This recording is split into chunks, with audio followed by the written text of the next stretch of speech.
Assalamu alaikum. This is just a follow-up. I'm sorry, my voice is bad. I've been sick for a few days now. But this is a follow-up on the video I put out a couple weeks ago, talking about the scholarly consensus that fascism is returning. Okay? And the reason I want to follow up is the things that I've come across just in the last week. Okay? And I don't want this to go in one ear and out the other. Okay, I want you to really listen to this. This is extremely important. It's very real. Okay, um, and don't let it just oh, this is conspiracy theory. I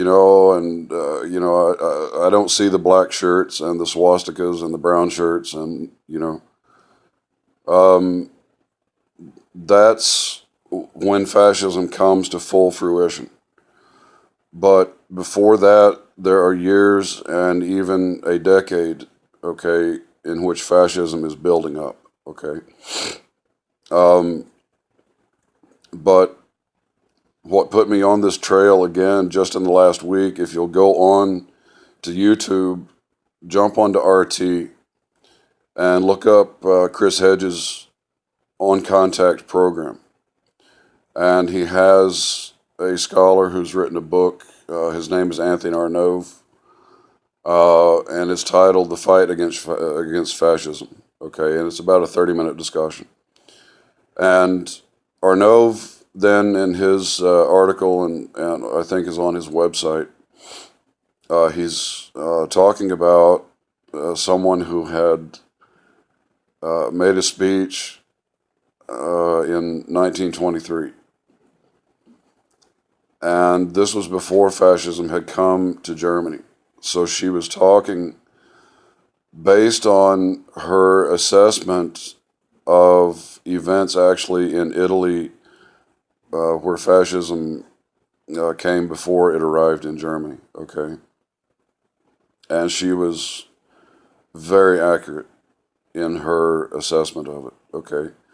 And so then this kind of, I followed up on this. I went and read some more about her and came across another online article at the Hampton Institute, and he is a professor of political economy. Okay, that's one of my fields. Okay, and he explains that, and they're actually both explaining that the news events we see every day are telling us that fascism is returning. Okay. So again, don't think of fascism just in terms of, like Nazi flags and, uniforms. But we have to understand it in terms of principles and qualities, characteristics. But basically, what makes fascism inevitable, and this is agreed upon, is capitalism itself. Okay, capitalism demands more than the world can provide it, and it goes into various states of failure, and that was what had happened in the 1920s and the great economic collapse and going into the Depression. And that led into then, when you get the population, the working class people who are unhappy, are in desperation, are angry, because human beings want to have have an expectation for a reasonably decent life, okay? And when capitalism goes into failure and the people are not happy and are not getting the benefits of their work, excuse me, and then the political system is not responding, okay, then that further exasperates the people, puts them more into more exasperation and hopelessness. And so one professor, then he was pointing out that under the economic policies in the United States since 1980, it has been leading up to where we're at now. And it is basically that the Republican Party continues to go more and more extreme right wing, and the Democratic Party moves toward the right with them, okay? And only gives a semblance of a little resistance because they sometimes, publicly argue. But then the bottom line is that they continue with the same policies, and it just keeps moving further and further right. And you can see this even just in what's happened in recent, events, like the Democrats voting an $80 billion increase for the defense budget, just right in there with the Republicans. The Democrats joining the Republicans in deregulating the banks, which means the next time the economy crashes, the banks are going to get bailed out, and the American people are going to get foreclosed on and lose their homes and lose their jobs and get screwed. And this just further exasperates the people. And so the Democrats they're not pulling us back from the move towards fascism, all right? Like FDR did, okay? So, and then what was it? Oh yeah. Now the Saudi arms deal that I just saw today. The Democrats, 10 of the Democrats voted with the Republicans against the bill blocking arms to Saudi Arabia because, or blocking the Yemen support for their war against Yemen. Which is, so many people are calling it a genocide.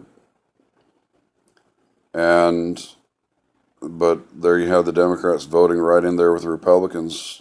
So the U.S. is going to continue selling arms to Saudi, and that's just another example.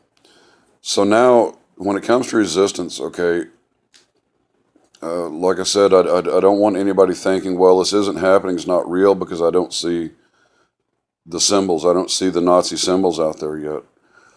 And that's not right, okay? But in the same way, don't think of resistance meaning, we have to grab our guns and, that's that kind of resistance. That's the last stage of resistance. That's when fascism has come to full fruition. And you can see that, like in some of the films. There's a Daniel Craig film that's on Netflix. It's called Defiance.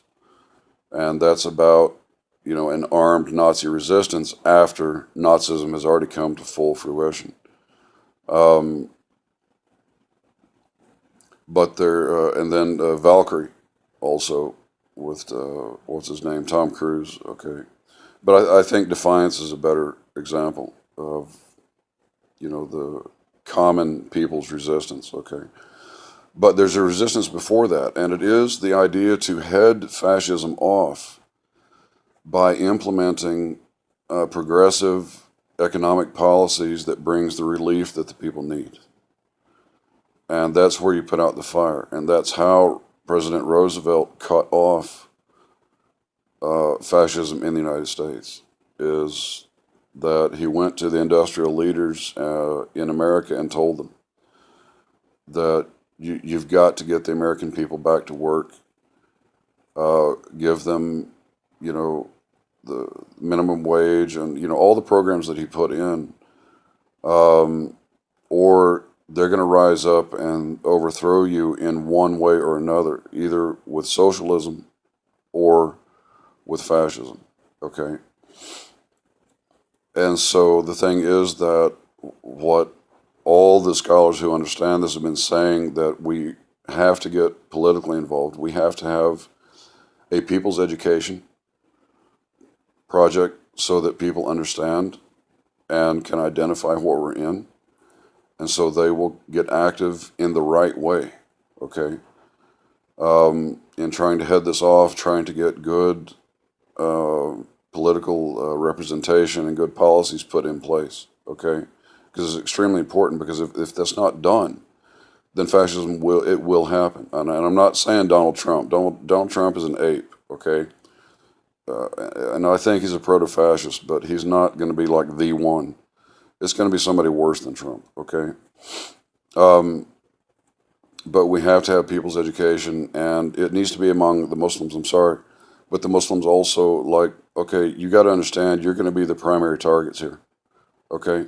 So, I mean, I educate, I have programs on this. My website is full of articles and everything, but we've got to get out there. So I'm asking people watching this to get in touch with me and set up a time that I can do a presentation, okay? Jazakumullah khair. Assalamu alaikum.